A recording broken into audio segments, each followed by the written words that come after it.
ശരി, ദൈവത്തിന്റെ മുഖത്തിന് രൂപം കൊടുക്കാൻ സാധ്യമല്ല.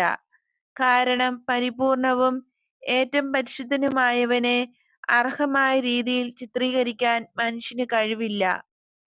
പദാർത്ഥപരമല്ലാത്തതും ഏറ്റവും ശ്രേഷ്ഠമായതുമായ ആ സൗന്ദര്യത്തെ ഒന്ന് കാണുവാനും അവന്റെ സ്വരം കേൾക്കുവാനും വിശുദ്ധന്മാർക്ക് അവിടുന്ന് നൽകുന്ന സ്നേഹാലിംഗനങ്ങൾ ആസ്വദിക്കാനും അരൂപിക്ക് മാത്രമേ കഴിയൂ.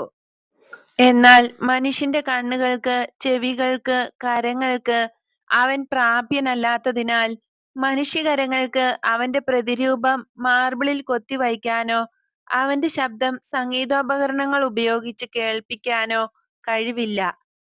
ഓ നീതിമാന്മാരുടെ ആത്മാക്കൾ, ദൈവത്തെ കാണുമ്പോഴുണ്ടാകുന്ന അന്ത്യമില്ലാത്ത ആനന്ദം! ആദ്യത്തെ ആ ഒരു കാഴ്ച നൂറ്റാണ്ടുകൾ പിന്നിട്ടാലും അവസാനിക്കാത്ത വിധം